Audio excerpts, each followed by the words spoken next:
देखो, भारत महिमा के बारे में इस चैप्टर में पढ़ेंगे, ठीक है ना। भारत और भारत की महिमा। महिमा का मतलब होता है उसका कि क्या है, गुणगान। क्या होता है? गुणगान करना उसकी। मतलब जो अच्छे कर्तव्य है, अच्छे जो है अच्छाई को बताना। समझे कि ना। महिमा का मतलब होता है किसी के अच्छे के बारे में बताना। पहले बारे में जानेंगे भारत। भारत एक तरह का प्रादीपीय प्रादीपीय समझता है, तीनों तरफ से जल से घिरा हुआ देश है। प्रादीपीय देश माना जाता है भारत को। क्या माना जाता है? प्रादीपीय देश के नाम से जाना जाता है। दूसरी बात, भारत को किन किन नामों से जाना जाता है? तो भारत को इंडिया के नामों से जाना जाता है, हिंदुस्तान के नामों से जाना जाता है, और आर्यावर्त के नाम से जाना जाता है, भारत वर्ष के नाम से जाना जाता है, और यहाँ तक कि उसको रेवा खंड भी कहा जाता है। संस्कृत में सबसे प्राचीन नाम किसके नाम से जाना जाता है? रेवा खंड के नाम से जाना जाता है। इसमें कहा गया है कि अस्माकम देशम भारतवर्ष मिति कथ्यते। इसको जो है अनुच्छेद के रूप में भी 5 नंबर लिखने के लिए मिलेगा।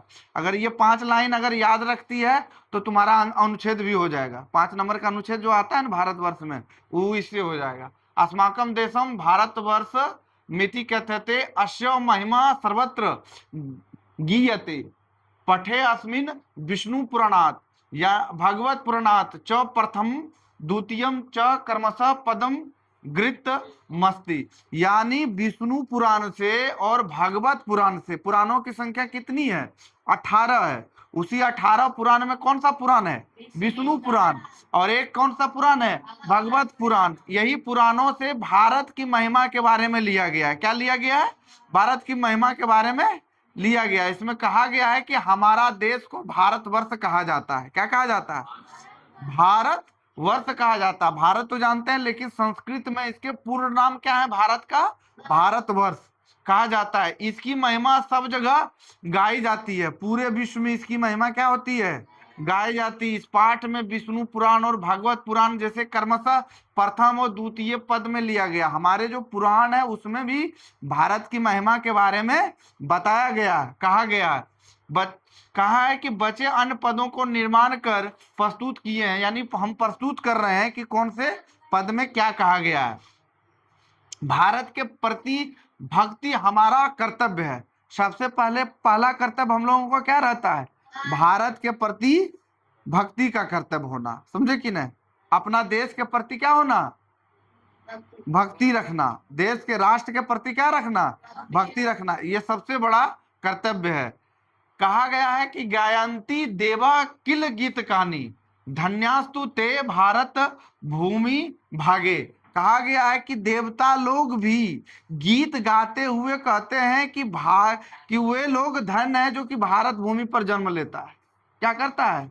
जन्म लेता है। वो लोगों को धन्य मानते हैं। यहाँ तक कि भगवान जो है, देवता भी भारत पर जन्मने के लिए आतुर होते हैं। जन्म लेने के लिए क्या होते हैं? आतुर होते हैं। और यहां तक ही नहीं कि भगवान जो है यहाँ अवतरण लिए हुए हैं। कहाँ पे? भारत में। समझे कि नहीं? कहा गया है कि स्वर्गा परगा अस्पद मार्ग भूते भवंती भूय पुरुषा श्रुतवात। देवता लोग गीत गाते हुए कहते हैं कि वे लोग धन्य हैं जिनका जन्म भारत में हुआ है। यह भूमि स्वर्ग और मोक्ष प्रदान करने योग्य है। क्या करने योग्य है? स्वर्ग और मोक्ष प्रदान करने योग्य है।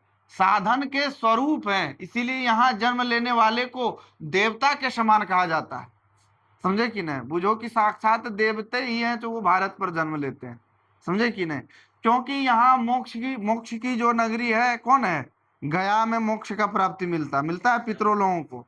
काशी में कि क्या अगर कोई व्यक्ति जाके उसका दाह संस्कार होता है, या काशी में कोई व्यक्ति अपना दाह का प्राण त्यागता है, तो उसको बोलता है कि मोक्ष की क्या क्या मिलती है? प्राप्ति मिलती है। ऐसी हमारा की क्या किस में बताया गया है? वो भारत में ही है। बहुत सारे विदेश के लोग जो हैं जब मरणासन की स्थिति में आते हैं तो काशी आ जाते हैं। काशी एक जगह है, ठीक है? क्या है? जगह है। वहां मरने के बाद जो है व्यक्ति को क्या मिलता है? मोक्ष मिलता है। मणिकर्णिका घाट जाके सर्च करना, वहां चिता हर हमेशा जलते रहता है। 24 घंटा चिता जलते रहता है। कभी चिता खत्म नहीं होता। चिता मतलब कि जल लहास का जलते रहना। देखो इसकी पूर्ण रूप से पूरा व्याख्या किया गया है। हम इसको फिर से व्याख्या कर देते हैं। यह धरती स्वर्ग के समान है। स्वर्ग मतलब समझती है? स्वर्ग मतलब समान है, स्वर्ग के समान माना जाता है। पुराणकार का कहना है, जो पुराणकार है, कि यह भूमि स्वर्ग और मोक्ष प्रदान करता है। स्वर्ग और क्या करता है? मोक्ष प्रदान करता है। यहाँ पे ऐसी ऐसी जगह है जहां पे मरने से मोक्ष की प्राप्ति होती है। बालक इधर देखो, जहां जहां पे मरने के बाद क्या होती है?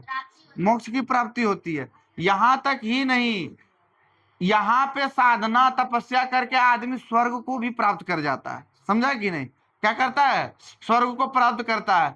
और यहाँ के लोग देवतुल्य माने जाते हैं। यहाँ राम कृष्ण जैसे देवताओं का जन्म जन्म ग्रहण कर यह सिद्ध कर दिया है कि इसीलिए यह देश में जन्म लेने वाले को देवता रूप माना जाता है।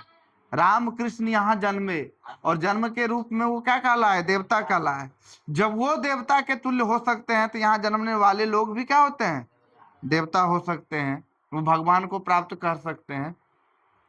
अहो अमीसाम किमकारी शोभमनम शोभनम प्रसन्न, क्या है ये? प्रसन्न ऐसाम शिव दूत स्वयं हरि ये जन्म लब्धम निरखु। इसको खू भी बोला जाता है या निरसु भी बोलो, कोई दिक्कत नहीं। भारत जीरे, क्या है? भारत जीरे मुकुंद सेव सेवो पैकम स्व अस्पृहा हीनम अस्पृहा हीनम। देवता लोग इस देश के गुणगान करते हुए कहते हैं कि अहो, यानी ईश्वर के द्वारा कितना सुंदर बनाया गया यह देश है। क्या है? ये कितना सुंदर बनाया गया देश है, जिसे मनुष्य भारत भूमि पर हरि के सेवा योग्य बन जाते हैं। यहाँ पे जो अवतरित लेते हैं वो क्या होते हैं? हरि के सेवा योग्य बन जाते हैं। कभी कभी जाओ वृंदावन घूमने के लिए, आदमी कोई जाता है, कोई बनारस जाता है, कोई काशी जाता है, उसके हृदय परिवर्तन हो जाते हैं, वो वहीं रह जाता है और हरि का भक्ति करने में लग जाता है। कितने कितने डॉक्टर जो है, बड़े बड़े वैज्ञानिक जो है, घूमने घूमने मात्र से, भारत घूमने मात्र से भारत का हो गए। कितने विदेश के लोग भारत खाली घूमने आए और वो भारत के हो गए। समझे कि नहीं? यानी हरि के सेवा के योग्य बन जाते हैं। मेरी भी इच्छा है कि भारत भूमि पर जन्म लें, अर्थात जिस पर ईश्वर की कृपा होती है वही भारत भूमि पर क्या करता है? जन्म लेता है कि नहीं? जिस पर ईश्वर की कृपा होगी वही लेगा जन्म। जैसे हम लोगों को भगवान की कृपा है इसलिए। हाँ, हम लोगों का जो यहाँ पे तुम लोग बैठे हुए हो या हम लोग हैं, हो सकता है हम लोगों का ईश्वर की कृपा है, इसीलिए भारत भूमि पर क्या लिए हैं? जन्म लिए हैं। यहाँ आनंद ही आनंद है। अभी गर्मी का आनंद लेगा। बिहार एक ऐसा देश है जैसे कि गर्मी आएगा, गर्मी का आनंद, जाड़ा का आनंद, बरसात का आनंद, तीनों प्रकार का आनंद ले सकता है आदमी। बहुत सारे ऐसे देश हैं ना जहाँ पे ठंडा है तो सिर्फ ठंडे है, जहाँ गर्मी है तो पूरा गर्मी है। उसको ना बरसात का आनंद का मिल रहा है, ना तो क्या वो ठंडा का आनंद ले पाता है। और ठंडा का आनंद लेने के लिए कहीं कश्मीर जा रहा है, कहीं ठंडे प्रदेश में जाना पड़ता है। हम लोगों को बिहार को कहीं जाना पड़ता है, तीनों का सुख मिल जाता है। समझे कि नहीं? इसलिए बिहार का मतलब है, बिहार के नामों में ही भारत के सभी नाम छुपे हुए हैं, है कि नहीं? बी से क्या हो जाता है? भारत। बिहार क्या है? बिहार। देखो बिहार आएगा। देखो BHAR बिहार। बी से क्या हो जाएगा तुम्हारा? भारत। आई से क्या हो जाएगा? इंडिया हो जाएगा बालक। है से हिंदुस्तान, ये H हो गया तुम्हारा। ए से क्या हो जाएगा? आर्यावर्त हो जाएगा। और आर से क्या हो जाएगा? रेवाखंड हो जाएगा। क्या हो जाएगा? रेवाखंड हो जाएगा। कोई दिक्कत हो जाएगा कि नहीं? ये बिहार है, यहाँ पे देखो तुम लोगों को सब चीज का आनंद मिल जाता है। मिलता है कि नहीं रे? इसलिए हमारे लिए ये क्या है? सर्वोपरि है। अब आगे बढ़ते हैं। कौन सा श्लोक में हम लोग चले गए थे? इसकी व्याख्या कर रहा था, यानी दूसरा वाला में भी व्याख्या कर रहा है। देखो दूसरा वाला में कहा गया कि पशु श्लोक किससे लिया गया है? भागवत पुराण से। यह श्लोक किससे लिया गया है? भागवत पुराण से। एग्जाम में इस तरह पूछेगा, ई वाला खाली दे देगा, अहो अमीशाम किम कारी शोभनम, तो ये इतना दे देगा, बोलेगा पशु श्लोक किस पाठ से लिया गया है, किस पुराण से लिया गया है? भागवत पुराण। अहो अमीशाम किम कारी शोभनम किससे लिया गया है? भागवत पुराण से। 1 नंबर ये आता है, ठीक है ना। भारत महिमा पाठ से है, उद्धृत है। इसमें भारत देश की महानता के बारे में कहा गया है। कहा कि पुराणकार का कहना है कि भारत एक ऐसा देश है जहां पे सभी लोगों को जन्म लेने की क्या होती है? इच्छा होती है। इयम निर्मला वत्सला मार्त भूमि प्रसिद्धम सदा भारतम वर्ष मेतत, ठीक है। विभिन्न जना धर्म जाति प्रभेदे रिहे कत्व भावम वहंतो वसंती। इसमें कहा गया है कि यह भारत वर्ष प्रसिद्ध है, यह भारत भूमि हमेशा पवित्र है। क्या है? हमेशा यह देश कैसा है? पवित्र है और ममतामयी है। कौन सा है? ममतामयी है। समझे कि नहीं? जितने भी देश हुए हैं, कोई भी देश के नामों के अंत में माता शब्द नहीं लगा हुआ।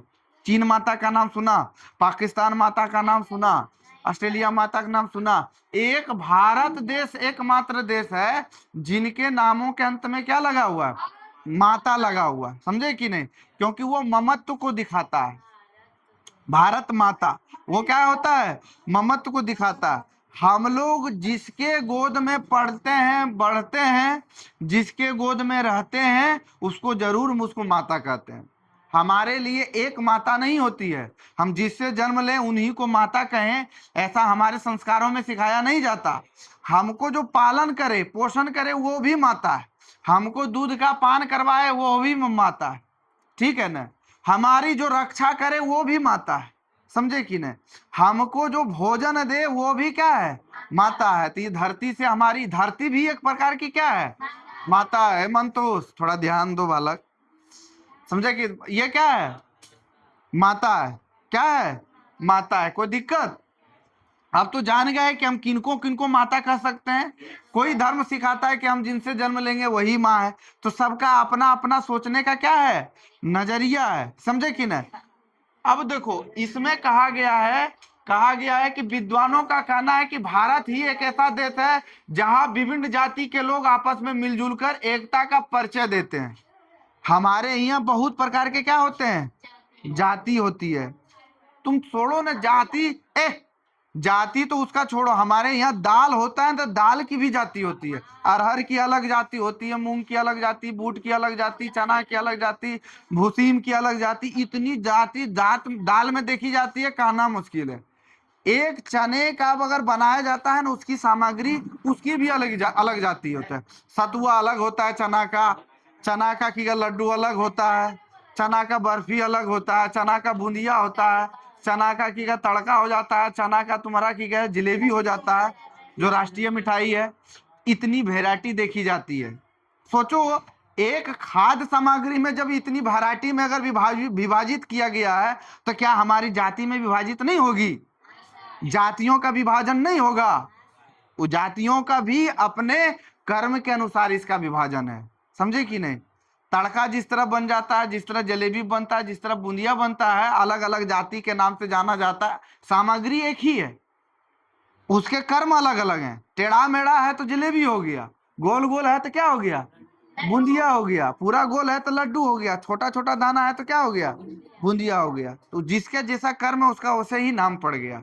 अब देखो, भारत में अनेक प्रकार की जाति हैं। जातियों को समझना, जो बाल काटता है वो नौवा हो जाएगा, जो चंदन टीका लगाता है वो पंडित जी कहलाएगा, जो दूध बेचता है वो ग्वाला हो जाएगा, जो लोहा का काम करता है लोहार हो जाएगा, जो सोना का काम करता है सोनार हो जाएगा, जो तेल पीता है वो तेली हो जाएगा, जो कि अगर चमड़े का काम करता है वो चमार हो गया, जो माला बेचता है वो माली, जो फूल बेचता है वो भी क्या होता है?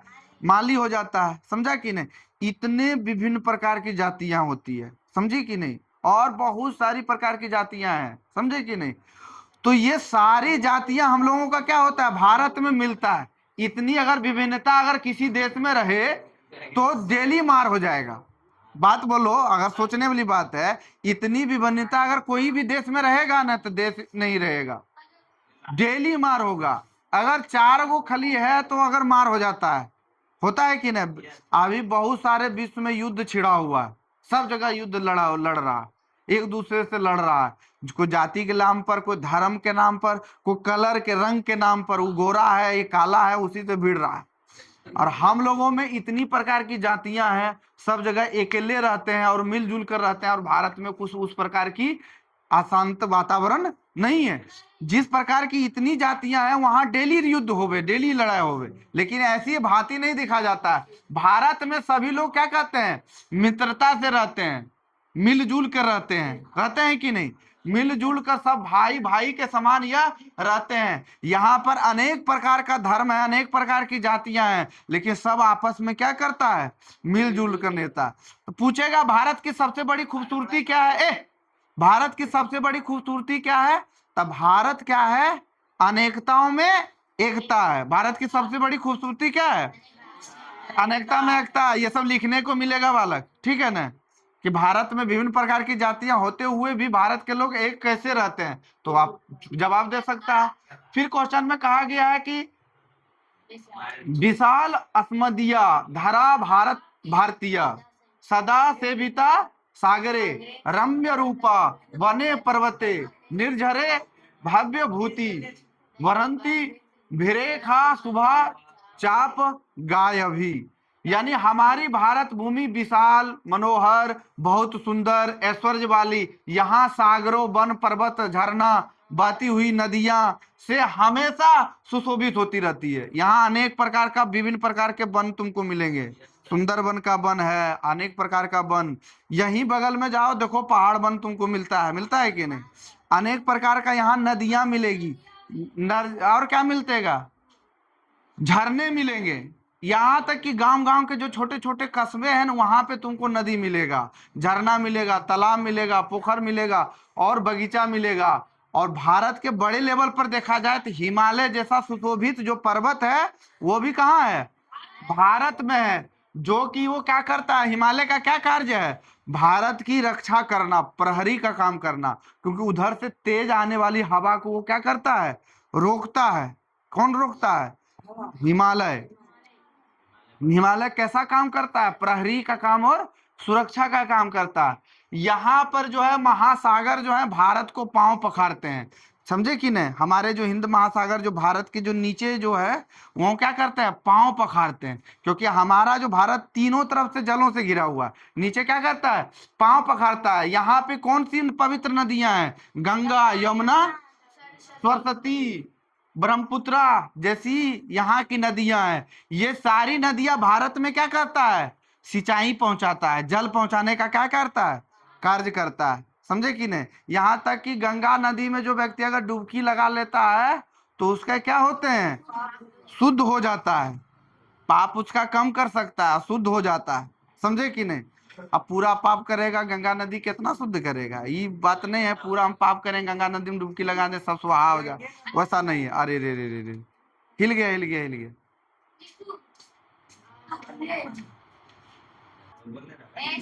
यहाँ पर जो है अनेक प्रकार की क्या है, नदियां हैं। नदियां का क्या कार्य है, सिंचाई देना, पटवन करना। और वनों का क्या कार्य है, मूल्यवान हम लकड़ी देना, फल देना, फूल, ये सब देने का काम कौन करता है, वन करता है। यहाँ तक कि नहीं है, भारत के जो वन है अनेक प्रकार की औषधि भी देने का कार्य करता है।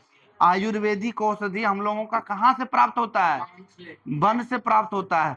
अगर हम एलोपैथी खाएंगे तो वो साइड इफेक्ट करेगा, लेकिन आयुर्वेदिक खाएंगे तो वो क्या करेगा, हमको लाभ पहुंचाता है, समझ गई कि नहीं। अनेक प्रकार के यहाँ पे होता है। देखो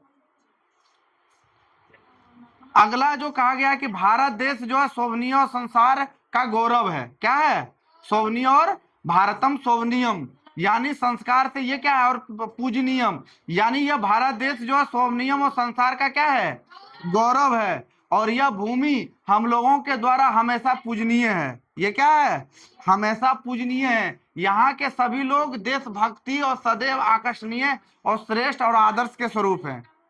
यहाँ के लोगों में देशभक्ति सबसे ज्यादा देखी जाती है। अपना प्राण को त्याग देगा लेकिन अपनी राष्ट्रभक्ति को कभी नहीं देगा। समझे कि नहीं? खुदीराम बोस का नाम सुना है कि नहीं? भगत सिंह का, भरत क्या नाम है, आजाद भगत सिंह, सुभाष चंद्र बोस, ये सब अपने आप को क्या किए, राष्ट्र के प्रेम में अपने आप को क्या कर दिए, बलिदान दे दिए। इतनी बड़ी राष्ट्रभक्ति है, अपना जान दे देगा लेकिन राष्ट्र के प्रति भक्ति को कम होने नहीं देगा। कवि का कहना है कि हमारी देशभक्ति इतनी मधुर है कि विश्व इसके समक्ष नमस्तक हो जाते हैं। कभी कभी ऐसा आता है भारत के दिन कि पूरे विश्व जो है इसको प्रणाम करता है। कोरोना काल में लोग जो है जितने मिलजुल कर रहे थे तो कोरोना काल में सबको नमस्ते भारत सिखा दिया था। हमारा संस्कार सबको अपनाना पड़ा था। किस काल में? कोरोना काल में। जो हाथ मिलाने का हैंडसेट से था, हम लोगों के यहाँ नमस्ते, राम राम, उधर से भी राम राम, इधर से राधे राधे तो उधर से भी राधे राधे। हाथ जोड़ने की परंपरा, पूरा हाथ मिलाने का, गला मिलाने की उतनी परंपरा नहीं है कि बार जब मिले तब गला मिला लें, जब मिले तो हाथ मिलाए नहीं। राम राम और दूर से क्या शिष्टाचार की परंपरा, ये भारत जो है पूरे देश को सिखा दिया था। यहाँ इसीलिए भारत में सभी लोग क्या होते हैं, नतमस्तक हो जाते हैं। हर व्यक्ति देशभक्ति की तीव्र भावना रखता है। यहाँ के लोगों में देशभक्ति की जो भावना होती है ना, पूरा तीव्र हो जाता है। समझे कि नहीं? युवाओं में जोश रहता है कि हम कितना जल्दी वर्दी पहन लें, भारतीय सेना के रूप में कार्य करें। हर एक युवा का सपना बन जाता है। समझे कि नहीं?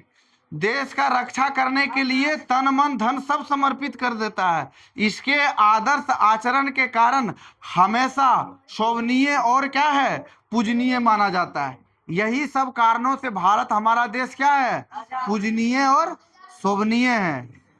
आजाद तो है ही, पूजनीय और क्या है, शोभनीय है। आज की सेवा यहीं तक रहती है। ठीक है ना? तुम लोग भारत की महिमा के बारे में पढ़ना, क्वेश्चन आंसर करना और जितना बताएं उसका मूल्यांकन करना।